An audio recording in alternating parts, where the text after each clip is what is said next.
اور یاد کرو جب ہم نے آپ کی طرف جنوں کے ایک گروہ کو متوجہ کیا کہ وہ قرآن سنیں، پس جب نبی کے پاس پہنچ گئے تو ایک دوسرے سے کہنے لگے خاموش ہو جاؤ۔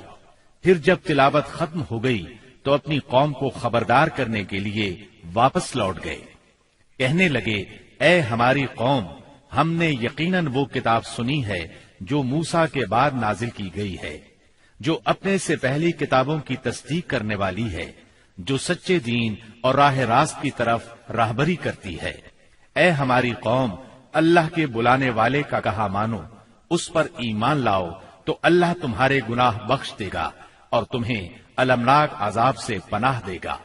اس موقع پر جن آپ کے سامنے نہیں آئے تھے، نہ آپ نے ان کی آمد کو محسوس کیا تھا، بلکہ بعد میں اللہ نے وحی کے ذریعے سے آپ کو ان کے آنے اور قرآن سننے کی خبر دی۔ اس کے بعد تو جنوں کے پے در پے وفود حاضر ہونے لگے اور آپ سے ان کی آمنے سامنے ملاقاتیں ہوتی رہیں۔ چند روز بعد رسول اللہ صلی اللہ علیہ وسلم نخلا سے نکل کر مکہ معظمہ روانہ ہوئے۔ آپ کو اللہ کی طرف سے کشادگی اور فراخی کی امید تھی، جبکہ قریش کی طرف سے شر اور گرفت کا ڈر بھی تھا، اس لیے آپ نے احتیاط فرمائی۔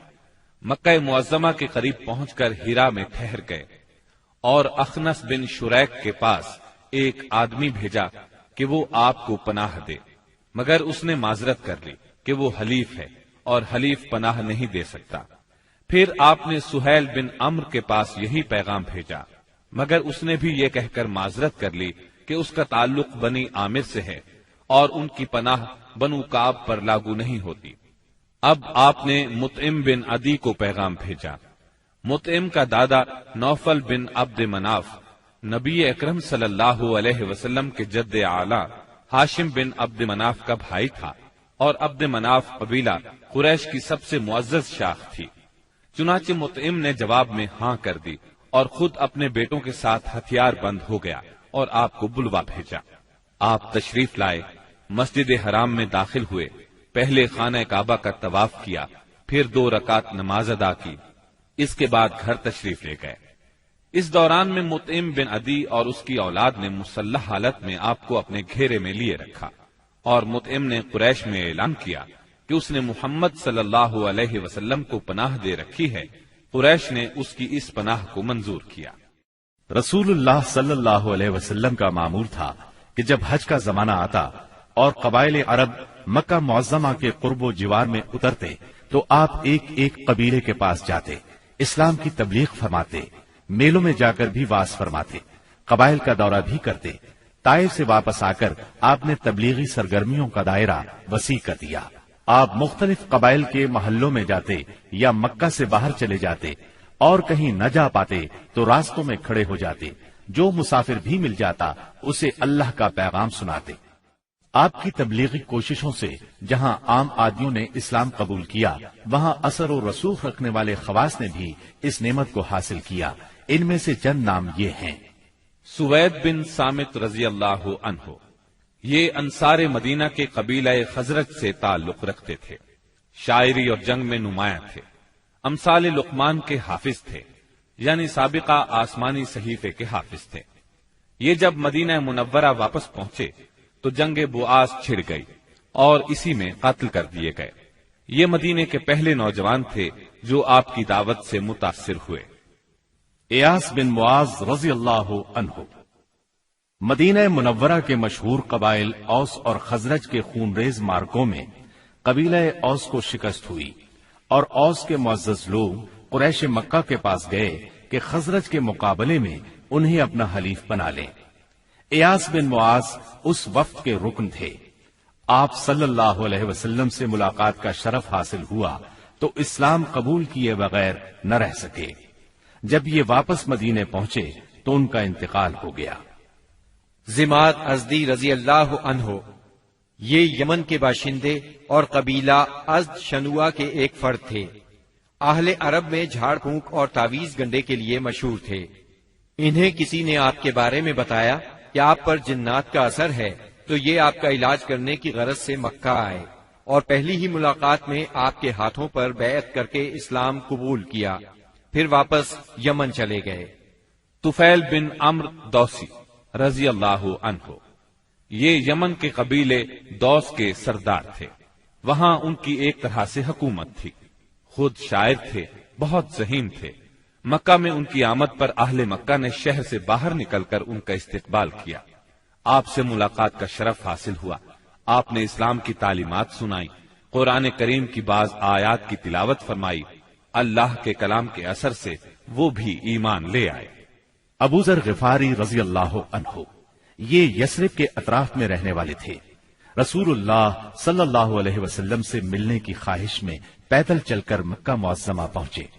سیدنا علی رضی اللہ عنہ کے ساتھ آپ کی خدمت میں پہنچے۔ آپ نے انہیں اسلام کی تلقین کی۔ ابو ذر اسی وقت مسلمان ہو گئے۔ آپ نے ان سے فرمایا، ابو ذر ابھی اس بات کو پوشیدہ رکھو اور اپنے علاقے میں واپس چلے جاؤ۔ جب تمہیں ہمارے ظہور کی خبر مل جائے تو موقع دیکھ کر آ جانا۔ سیدنا ابو ذر غفاری رضی اللہ عنہ نے عرض کیا، پہلے تو اس خیال سے اپنے مکہ آنے کا مقصد چھپایا تھا کہ کہیں دشمنوں کے ہاتھ نہ لگ جاؤں اور سیدھا آپ کی خدمت میں نہ پہنچ سکوں۔ اب کیا ڈر ہے، میں تو اب کفار کے درمیان اسلام کا اعلان کر کے ہی وطن جاؤں گا۔ چنانچہ ابو ذر غفاری رضی اللہ عنہ کعبے میں آئے۔ وہاں قریش موجود تھے۔ ان کے اجتماع میں بلند آواز سے کلمہ شہادت پڑھا۔ بس پھر کیا تھا، کفار پکار اٹھے، مارو اس بے دین کو۔ کفار چاروں طرف سے ان پر ٹوٹ پڑے، انہیں نیچے گرا لیا اور خوب مارا۔ سیدنا عباس رضی اللہ عنہ نے دیکھ لیا، پکار اٹھے، یہ تو قبیلہ غفار کا آدمی ہے، جہاں تم تجارت کے لیے جاتے ہو اور کھجوریں لاتے ہو، اگر یہ مر گیا تو تم تجارت کے لیے اس طرف نہیں جا سکو گے۔ یہ سن کر انہوں نے ابو ذر کو چھوڑ دیا۔ دوسرے دن وہ پھر خانہ کعبہ پہنچے اور بلند آواز سے کلمہ پڑھا۔ قریش نے پھر مارا۔ آخر چند روز بعد ابو ذر واپس اپنے گھر چلے گئے۔ یہ پہلے صحابی ہیں جنہوں نے اسلام کا کلمہ بلند آواز میں پڑھ کر خانہ کعبہ میں کفار سے مار کھائی اور اسلام کے لیے ہر سختی کو خوشی سے برداشت کیا۔ نبوت کے 11ویں سال موسم حج میں یعنی جولائی 620 عیسوی میں اسلام کو چند کارآمد بیج مل گئے۔ وہ دیکھتے ہی دیکھتے سرسبز و شاداب درخت بن گئے۔ ان کی لطیف اور گھنی چھاؤں میں بیٹھ کر مسلمانوں نے برسوں کے ظلم و ستم کی تپش سے نجات پائی، انہیں راحت نصیب ہوئی۔ ان حضرات کے نام یہ ہیں: اسعد بن زرارہ، اوف بن حارث بن رفاعہ، یہ اوف بن افرا کے نام سے مشہور تھے، رافع بن مالک بن عجلان، قطبہ بن عامر بن حدیدہ، عقبہ بن عامر بن نادی اور جابر بن عبداللہ بن ریاح۔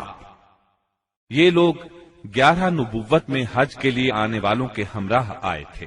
چنانچہ یہ لوگ مینا کی گھاٹی میں رات کے وقت باتیں کر رہے تھے کہ رسول اللہ صلی اللہ علیہ وسلم کا گزر اس طرف سے ہوا۔ آپ نے آواز سنی تو ان کا رخ کیا، ان کے نزدیک پہنچ کر فرمایا، آپ کون لوگ ہیں؟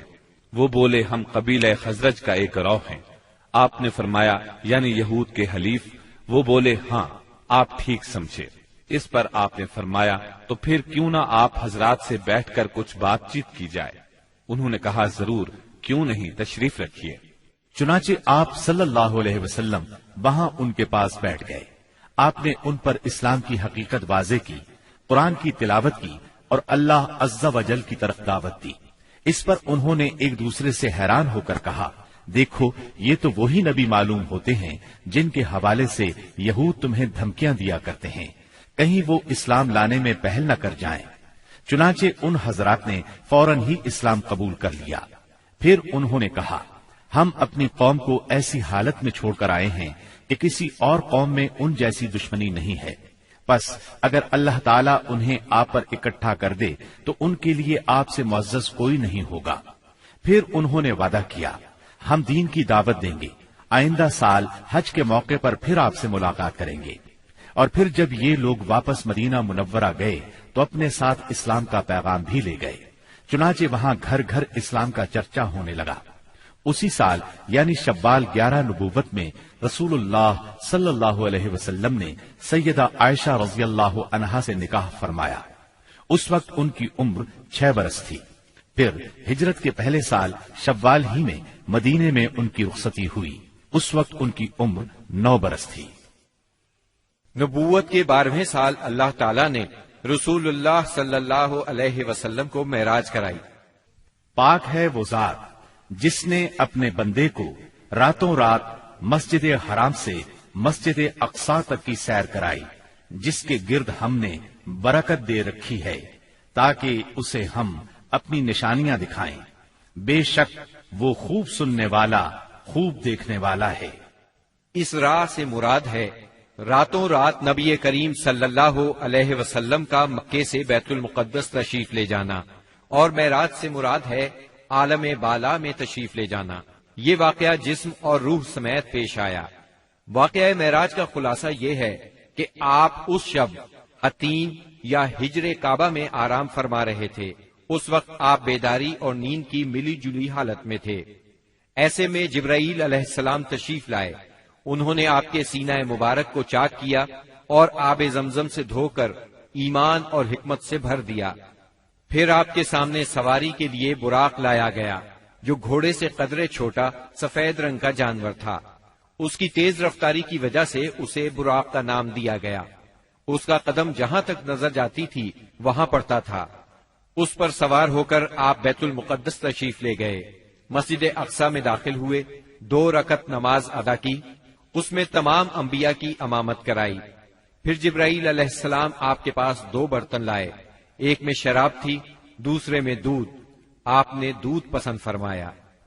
اس پر جبریل علیہ السلام نے کہا، آپ نے فطرت پائی، آپ کو ہدایت نصیب ہوئی اور آپ کی امت کو بھی۔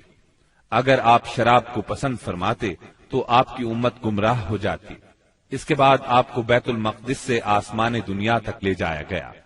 جبریل علیہ السلام نے دروازہ کھلوایا، آپ کے لیے دروازہ کھولا گیا۔ آپ نے وہاں انسانوں کے باپ سیدنا آدم علیہ السلام کو دیکھا اور انہیں سلام کیا۔ انہوں نے آپ کے سلام کے جواب میں فرمایا مرحبا۔ انہوں نے آپ کی نبوت کا اقرار بھی کیا۔ ان کے دائیں طرف ایک گروہ تھا، جب اس گروہ کی طرف دیکھتے تو مسکراتے۔ یہ سعادت مندوں کی روحیں تھیں۔ ان کے بائیں طرف بھی ایک گروہ تھا، جب انہیں دیکھتے تو روتے۔ یہ بدبختوں کی روحیں تھیں۔ پھر آپ صلی اللہ علیہ وسلم کو دوسرے آسمان پر لے جایا گیا۔ جبرائیل علیہ السلام نے دروازہ کھلوایا، آپ کے لیے دروازہ کھولا گیا۔ آپ نے اس میں 2 خالازاد بھائیوں یعنی سیدنا عیسیٰ ابن مریم علیہ السلام اور سیدنا یحییٰ علیہ السلام کو دیکھا اور انہیں سلام کیا۔ انہوں نے جواب دیا مرحبا اور آپ کی نبوت کا اقرار کیا۔ پھر تیسرے آسمان پر لے جایا گیا۔ وہاں آپ نے سیدنا یوسف علیہ السلام کو دیکھا۔ انہیں آدھا حسن دیا گیا تھا۔ آپ نے انہیں بھی سلام کیا۔ انہوں نے جواب میں کہا مرحبا۔ پھر آپ کی نبوت کا اقرار کیا۔ پھر آپ کو چوتھے آسمان پر لے جایا گیا۔ وہاں سیدنا ادریس علیہ السلام کو دیکھا اور آپ نے سلام کیا۔ انہوں نے سلام کا جواب دیا مرحبا اور آپ کی نبوت کا اقرار کیا۔ پھر 5ویں آسمان پر لے جایا گیا۔ وہاں سیدنا ہارون علیہ السلام کو دیکھا اور انہیں سلام کیا۔ انہوں نے سلام کا جواب دیا مرحبا اور آپ کی نبوت کا اقرار کیا۔ پھر آپ کو 6 آسمان پر لے جایا گیا۔ وہاں سیدنا موسیٰ بن عمران علیہ السلام سے ملاقات ہوئی۔ آپ نے انہیں سلام کیا۔ انہوں نے جواب میں کہا مرحبا اور آپ کی نبوت کا اقرار کیا۔ اس کے بعد آپ کو 7ویں آسمان پر لے جایا گیا۔ وہاں آپ کی ملاقات ابراہیم علیہ السلام سے ہوئی۔ آپ نے انہیں سلام کیا۔ جواب میں انہوں نے کہا مرحبا اور آپ کی نبوت کا اقرار کیا۔ وہ اپنی پشت بیت معمور سے لگائے ہوئے تھے، جس میں روزانہ 70,000 فرشتے داخل ہوتے ہیں، اور وہاں ان کے پلٹنے کی باری نہیں آتی۔ پھر آپ کو سدرۃ المنتہا تک لے جایا گیا۔ اس کے پتے ہاتھی کے کان جیسے اور پھل بڑے کنڈوں یا ٹھیلوں جیسے تھے۔ پھر اس پر سونے کے پتنگے چھا گئے اور اللہ کے حکم سے جو کچھ چھانا تھا چھا گیا۔ اس سے وہ سدرہ یعنی بیری کا درخت تبدیل ہو کر اتنا خوبصورت ہو گیا کہ اللہ کی کوئی مخلوق اس کا حسن بیان کرنے کی تاب نہیں رکھتی۔ پھر آپ کو جبار جل جلالہ کے حضور لے جایا گیا اور آپ باری تعالیٰ کے اتنے قریب ہو گئے کہ 2 کمانوں کے برابر یا اس سے بھی کم فاصلہ رہ گیا۔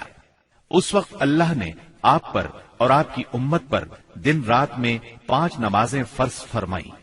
اس میں شک نہیں کہ نماز اعلان نبوت کے ساتھ ہی فرض ہو گئی تھی، مگر اس وقت صرف فجر اور عصر کی 2 نمازیں فرض ہوئی تھی۔ چنانچہ آپ بھی 2 نمازیں ادا فرماتے رہے اور مسلمان ہونے والوں کو بھی 2 نمازوں ہی کی تعلیم دیتے رہے، یہاں تک کہ اس موقع پر 5 نمازیں فرض ہوئیں۔ عقیدہ توحید کے بعد نماز ہی اسلام کا وہ پہلا عظیم رکن ہے جو مسلمانوں پر سب سے پہلے فرض ہوتا ہے اور سب سے آخر تک فرض رہتا ہے۔ نماز کی فرضیت صحت و بیماری، خوشی و غمی، سفر و حضر اور خوف و خطر غرض کسی بھی حالت میں مسلمان سے ساقط نہیں ہوتی۔ موسم، جگہ کی تبدیلی اور کوئی بیماری ایسی نہیں جس میں مسلمان کو نماز کی معافی ہو۔ نبی اکرم صلی اللہ علیہ وسلم نے فرمایا، نماز میری آنکھوں کی ٹھنڈک اور دل کا سرور ہے۔ پھر اسی رات نبی صلی اللہ علیہ وسلم مکہ مکرمہ واپس تشریف لے آئے۔ صبح ہوئی اور آپ نے اپنی قوم کو ان بڑی بڑی نشانیوں کی خبر دی جو اللہ جل شانہ نے آپ کو دکھلائی تھی، تو قوم کے جھٹلانے اور تکالیف پہنچانے میں اور زیادہ شدت آ گئی۔ کسی نے تالیاں بجا کر آپ کا مذاق اڑایا تو کسی نے حیرت اور انکار کے انداز میں اپنے سر پر ہاتھ رکھ لیا۔ کچھ لوگ ابو بکر صدیق رضی اللہ عنہ کے پاس گئے اور تنزیہ انداز میں بولے، کچھ سنا تمہارے دوست محمد کیا کہہ رہے ہیں؟ سیدنا ابو بکر صدیق رضی اللہ عنہ نے پوچھا، انہوں نے کیا کہا ہے؟ جواب میں انہوں نے وہ سب کچھ دوہرا دیا جو آپ نے بیان فرمایا تھا۔ اس پر سیدنا صدیق اکبر رضی اللہ عنہ نے فرمایا، اگر یہ باتیں آپ نے فرمائی ہیں تو بالکل سچ فرمائی ہیں۔ لوگوں نے کہا، گویا آپ ان کی تصدیق کرتے ہیں۔ جواب میں صدیق اکبر رضی اللہ عنہ نے عجیب بات فرمائی، کہنے لگے، میں تو اس سے بھی دور کی بات پر آپ کی تصدیق کرتا ہوں۔ آسمان سے صبح شام جو خبریں آتی ہیں میں ان میں بھی آپ کو سچا جانتا ہوں۔ ان کے اسی جواب پر ان کا لقب صدیق مشہور ہوا۔ ادھر کفار نے آپ کا امتحان لینے کا پروگرام بنایا۔ پوچھا، آپ بیت المقدس کے بارے میں تفصیل سے بتائیں۔ آپ نے اس سے قبل بیت المقدس کبھی نہیں دیکھا تھا، نہ معراج کے وقت آپ نے اس کی تفصیل ذہن میں بٹھائی تھی، لیکن اللہ نے آپ کے لیے اس کو روشن کر دیا اور آپ اس کی نشانیاں بتاتے چلے گئے۔ آپ نے ایک ایک دروازے اور ایک ایک جگہ کی تفصیل بیان فرما دی، اور وہ آپ کی کوئی بات جھٹلا نہ سکے، اس لیے کہ انہوں نے تو بارہا بیت المقدس دیکھا تھا۔ وہ صرف اتنا کہہ سکے، جہاں تک نشانیوں کا تعلق ہے وہ آپ نے درست بتائی ہے۔ پھر انہوں نے ایک قافلے کے بارے میں سوال کیا۔ وہ قافلہ ملک شام سے مکہ معظمہ کی طرف آ رہا تھا۔ آپ نے اس قافلے کے اونٹوں کی تعداد، قافلے کی دوسری تفصیل اور مکہ پہنچنے کا وقت اور جو اونٹ سب سے آگے آ رہا تھا اس کی مکمل خبر انہیں دے دی۔ پھر جو تفصیل آپ نے قافلے کی بیان فرمائی تھی وہ بالکل اسی کے مطابق مکہ معظمہ میں داخل ہوا، لیکن وہ ظالم پھر بھی آپ پر ایمان نہ لائے، اپنے کفر ہی پر ڈٹے رہے۔ ہم بتا چکے ہیں کہ نبوت کے 11ویں سال موسم حج میں یثرب کے 6 آدمیوں نے اسلام قبول کر لیا تھا اور رسول اللہ صلی اللہ علیہ وسلم سے وعدہ کیا تھا کہ اپنی قوم میں جا کر آپ کی رسالت کی تبلیغ کریں گے۔ اس کا نتیجہ یہ ہوا کہ اگلے سال جب موسم حج آیا، یعنی ذی الحج 12 نبوی بمطابق جولائی 621 عیسوی، تو 12 آدمی حاضر ہوئے۔ ان میں 10 خزرج سے اور 2 اوس سے تھے۔ خزرج کے 10 میں سے جابر بن عبداللہ بن ریعاب کو چھوڑ کر باقی 5 تو وہی تھے جو پچھلے سال آ چکے تھے، جبکہ نئے 5 یہ تھے: معاذ بن حارث یعنی معاذ بن افرا، زکوان بن عبد القیس، عبادہ بن سامت، یزید بن ثعلبہ، عباس بن عبادہ بن نزلہ، اور اوس کے 2 آدمی ابو الحسم بن الطیحان اور اویم بن سائدہ تھے۔ یہ لوگ مینا کی گھاٹی میں رسول اللہ صلی اللہ علیہ وسلم کے ساتھ جمع ہوئے۔ عقبہ کی اس بیعت کی تفصیل صحیح بخاری میں سیدنا عبادہ بن سامت رضی اللہ عنہ سے مروی ہے۔ وہ بیان کرتے ہیں کہ رسول اللہ صلی اللہ علیہ وسلم نے فرمایا، آؤ مجھ سے اس بات پر بیعت کرو کہ اللہ کے ساتھ کسی چیز کو شریک نہیں کرو گے، چوری نہیں کرو گے، زنا نہیں کرو گے، اپنی اولاد کو قتل نہیں کرو گے، اپنے ہاتھ پاؤں کے درمیان سے گھڑ کر کوئی بہتان نہیں لاؤ گے اور کسی بھلی بات میں میری نافرمانی نہیں کرو گے۔ جو شخص یہ ساری باتیں پوری کرے گا تو اس کا اجر اللہ کے پاس ہے، اور جو شخص ان میں سے کسی چیز کا ارتکاب کر بیٹھا پھر اسے دنیا ہی میں اس کی سزا دی گئی تو یہ اس کے لیے کفارہ ہوگی، اور جو شخص ان میں سے کسی چیز کا ارتکاب کر بیٹھا پھر اللہ نے اس پر پردہ ڈال دیا تو اس کا معاملہ اللہ کے حوالے ہے، وہ چاہے تو سزا دے چاہے تو معاف کر دے۔ سیدنا عبادہ فرماتے ہیں کہ ہم نے اس پر آپ سے بیعت کی۔ بیعت پوری ہو گئی اور حج ختم ہو گیا تو نبی کریم صلی اللہ علیہ وسلم نے ان کے ساتھ مصعب بن عمیر رضی اللہ عنہ کو روانہ فرمایا تاکہ وہ لوگوں کو قرآن پڑھائیں اور دین سکھائیں۔ سیدنا مصعب بن عمیر رضی اللہ عنہ نے ابو امامہ اسعد بن زرارہ رضی اللہ عنہ کے گھر قیام فرمایا، پھر دونوں اسلام کی تبلیغ کے لیے سرگرم ہو گئے۔ اس کے بعد اگلے سال موسم حج سے پہلے مصعب بن عمیر رضی اللہ عنہ بہت سی کامیابیوں کی بشارتیں لیے مکہ معظمہ واپس آ گئے۔ موسم حج 13 نبوت میں یثرب کے 70 سے زیادہ مسلمان حج کی ادائیگی کے لیے مکہ تشریف لائے۔ یہ اپنی قوم کے مشرک حاجیوں میں شامل ہو کر آئے تھے۔ مسلمانوں نے طے کیا کہ رسول اللہ صلی اللہ علیہ وسلم کو مدینہ منورہ آنے کی دعوت دیں گے۔ چنانچہ یہ لوگ ایام تشریق کے درمیانے روز یعنی 12 ذی الحجہ کو رات کے وقت جمرہ عقبہ کے پاس گھاٹی میں جمع ہوئے۔ یہ کل 75 آدمی تھے، 62 خزرج کے اور 11 اوس کے۔ ان کے ساتھ 2 عورتیں بھی تھیں، اور یہ اجتماع بالکل خفیہ طریقے سے ہوا۔ نبی اکرم صلی اللہ علیہ وسلم اپنے چچا سیدنا عباس رضی اللہ عنہ کے ساتھ ان لوگوں کے پاس پہنچے۔ سیدنا عباس رضی اللہ عنہ ابھی تک مسلمان نہیں ہوئے تھے، لیکن اپنے بھتیجے کے معاملے میں اطمینان چاہتے تھے، اس لیے سب سے پہلے انہوں نے ہی بات کی۔ بولے، رسول اللہ صلی اللہ علیہ وسلم اپنی قوم اور اپنے شہر میں عزت اور حفاظت کے ساتھ ہیں، لہٰذا اگر تمہارا یہ خیال ہے کہ تم انہیں جس چیز کی طرف بلا رہے ہو اسے نبھاؤ گے اور انہیں ان کے مخالفین سے بچا لو گے تو تم نے جو ذمہ داری اٹھائی ہے اسے اچھی طرح جان لو، ورنہ ابھی سے انہیں چھوڑ دو۔ ان کے جواب میں اہل یثرب کے ترجمان سیدنا برا بن معرور رضی اللہ عنہ نے کہا، ہم رسول اللہ صلی اللہ علیہ وسلم سے سچے دل سے وفاداری کا ارادہ رکھتے ہیں، اپنی جانیں ان پر نچھاور کر دیں گے، لہٰذا اے اللہ کے رسول آپ بات کیجئے اور اپنے رب کے لیے اور اپنے لیے جو عہد و پیمان پسند ہو لے لیجئے۔ اس کے بعد رسول اللہ صلی اللہ علیہ وسلم نے گفتگو فرمائی، آپ نے قرآن کریم کی تلاوت فرمائی، پھر ان حضرات کو اللہ کی طرف دعوت دی، اسلام کی طرف رغبت دلائی اور اپنے رب کے لیے عہد دیا۔ فرمایا، تنہا اسی کی عبادت کرو اور اس کے ساتھ کسی کو شریک نہ کرو۔ اس پر اہل یثرب نے کہا، ہم کس چیز پر آپ سے بیعت کریں؟ نبی کریم صلی اللہ علیہ وسلم نے فرمایا، چستی اور سستی ہر حالت میں بات سنو گے اور مانو گے، تنگی اور خوشحالی ہر حال میں مال خرچ کرو گے، بھلائی کا حکم دو گے اور برائی سے روکو گے، اللہ کے راستے میں اٹھ کھڑے ہوگے اور اس سلسلے میں کسی ملامت کرنے والے کی ملامت کی پرواہ نہیں کرو گے، اور جب میں تمہارے پاس آ جاؤں تو میری مدد کرو گے، اور جس چیز سے اپنی جان اور اپنے بال بچوں کی حفاظت کرتے ہو اسی سے میری حفاظت کرو گے، اور تمہارے لیے جنت ہے۔ سیدنا عبادہ رضی اللہ عنہ فرماتے ہیں کہ ہم نے آپ سے اس بات پر بھی بیعت کی کہ حکومت کے بارے میں اہل حکومت سے جھگڑا نہیں کریں گے۔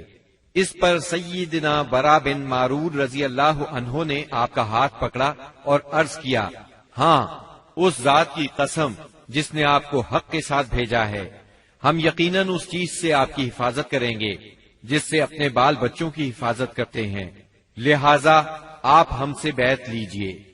اتنے میں سیدنا ابو الحسن بن تیہان رضی اللہ عنہ نے بات کاٹتے ہوئے کہا، اے اللہ کے رسول، ہمارے اور کچھ لوگوں کے درمیان عہد و پیمان کی رسیاں ہیں، اور اب ہم ان رسیوں کو کاٹنے والے ہیں، تو کہیں ایسا نہ ہو کہ ہم تو یہ رسیاں کاٹ ڈالیں، ادھر اللہ آپ کو غلبہ عطا کر دے تو آپ ہمیں چھوڑ کر اپنی قوم میں آ جائیں۔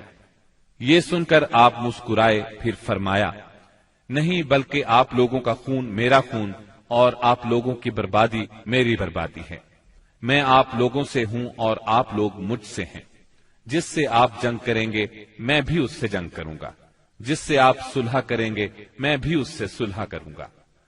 ابھی آپ نے یہ الفاظ فرمائے ہی تھے کہ ٹھیک اسی وقت سیدنا عباس بن عبادہ بن نزلہ رضی اللہ عنہ آگے بڑھے اور بولے، آپ لوگ جانتے ہیں کہ ان سے کس بات پر بیعت کر رہے ہیں؟ ان سے سرخ و سیاہ یعنی سارے انسانوں سے جنگ پر بیعت کر رہے ہیں۔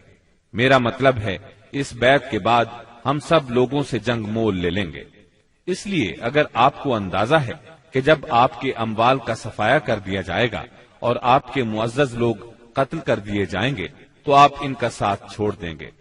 اگر ایسا کرنا ہے تو پھر ابھی ساتھ چھوڑ دیں، کیونکہ اس طرح دنیا اور آخرت کی رسوائی ملے گی۔ اور اگر آپ لوگوں کا خیال یہ ہے کہ مال کی تباہی اور معزز لوگوں کے قتل کے باوجود عہد نبھائیں گے تو پھر انہیں لے لیجئے، کیونکہ یہ اللہ کی قسم دنیا و آخرت کی بھلائی ہے۔ تب ان لوگوں نے کہا، ہم انہیں اپنے مالوں کی تباہی اور معزز لوگوں کے قتل کے خطرے کے باوجود ساتھ لیتے ہیں۔ اللہ کے رسول بتلائیے اس کے بدلے میں ہمارے لیے کیا ہے؟ آپ نے فرمایا، جنت۔ اب لوگوں نے کہا، اپنا ہاتھ پھیلائیں۔ آپ نے ہاتھ پھیلا دیا، سب لوگ بیعت کے لیے لپکے، مگر عین اس لمحے آپ کا ہاتھ اسد بن زرارہ رضی اللہ عنہ نے پکڑ لیا اور کہا، اہل یثرب ذرا ٹھہرو، ہم آپ کی خدمت میں لمبا سفر کر کے اس یقین کے ساتھ حاضر ہوئے ہیں کہ آپ اللہ کے رسول ہیں۔ آج آپ کو یہاں سے لے جانے کا مطلب ہے سارا عرب ہمارا دشمن ہو جائے گا، ہمیں اپنے سرداروں کا قتل اور تلواروں کے وار برداشت کرنا ہوں گے۔ اب اگر آپ سب لوگ یہ بات برداشت کرنے کے لیے تیار ہیں تو انہیں لے لیں، اس صورت میں آپ کا اجر اللہ کے ہاں ہے، اور اگر آپ لوگوں کو اپنے بارے میں کوئی اندیشہ ہے تو انہیں ابھی چھوڑ دیں، یہ عذر اللہ کے نزدیک زیادہ قابل قبول ہوگا۔ یہ سن کر لوگوں نے کہا، اسد اپنا ہاتھ ہٹائیے، اللہ کی قسم نہ ہم اس بیعت کو چھوڑ سکتے ہیں نہ توڑ سکتے ہیں۔ اس کے بعد ایک ایک آدمی نے اٹھ کر بیعت کی۔ راجح ترین قول کے مطابق سب سے پہلے بیعت کرنے والے خود اسد بن زرارہ رضی اللہ عنہ تھے۔ ایک قول یہ بھی ہے کہ سب سے پہلے بیعت ابو الحسن بن طیحان نے کی۔ ایک تیسرا قول یہ ہے کہ سیدنا براء بن معرور نے سب سے پہلے بیعت کی۔ دونوں عورتوں کی بیعت صرف زبان سے ہوئی، ان سے آپ نے مصافحہ نہیں فرمایا، بلکہ فرمایا بس ان کی بیعت ہو گئی، میں عورتوں سے مصافحہ نہیں کرتا۔ بیعت مکمل ہو چکی تو رسول اللہ صلی اللہ علیہ وسلم نے فرمایا، اپنے میں سے 12 نقیب پیش کریں جو اپنی قوم کے نگران ہوں گے، ان کے معاملات کے ذمہ دار ہوں گے۔ اس پر 9 آدمی خزرج سے اور 3 آدمی اوس سے منتخب کیے گئے۔ جب ان کا انتخاب ہو چکا تو رسول اللہ صلی اللہ علیہ وسلم نے فرمایا، آپ لوگ اپنی قوم کے تمام معاملات کے ذمہ دار ہیں، جس طرح عیسیٰ علیہ السلام کے حواری ان کی طرف سے کفیل ہوئے تھے، اور میں اپنی قوم یعنی مسلمانوں کا کفیل ہوں۔ ان سب نے ایک زبان ہو کر کہا، جی ہاں۔ تو یہ تھی دوسری بیعت عقبہ۔ یہ نبی صلی اللہ علیہ وسلم کی زندگی میں اب تک کی سب سے بڑی بیعت تھی۔ اس بیعت کی وجہ سے حالات کا رخ تبدیل ہوا، تاریخ نے ایک اہم موڑ لیا۔ عقبہ کی پہلی اور دوسری بیعت کے بعد یثرب میں مسلمانوں کو امن اور پناہ کی جگہ مل گئی، اس لیے نبی کریم صلی اللہ علیہ وسلم نے مکے کے مسلمانوں کو اجازت دے دی کہ وہ اپنا وطن چھوڑ کر شہر مدینہ ہجرت کر جائیں۔ مکہ میں اب گنتی کے چند مسلمان رہ گئے تھے۔ نبی کریم صلی اللہ علیہ وسلم سیدنا ابو بکر صدیق رضی اللہ عنہ اور سیدنا علی رضی اللہ عنہ کو خاص اہمیت دیتے تھے، اسی لیے قریش کو اندازہ تھا کہ اب یہ تینوں بھی مدینے چلے جائیں گے۔ انہیں مسلمانوں کی مدینہ منورہ کی طرف ہجرت اور وہاں ان کے اجتماع سے اپنے دین، اپنی تجارت اور اپنے وجود کے لیے بھی خطرہ محسوس ہوا۔ چنانچہ وہ 26 صفر 14 نبوت بمطابق 16 ستمبر 22 عیسوی جمعرات کے دن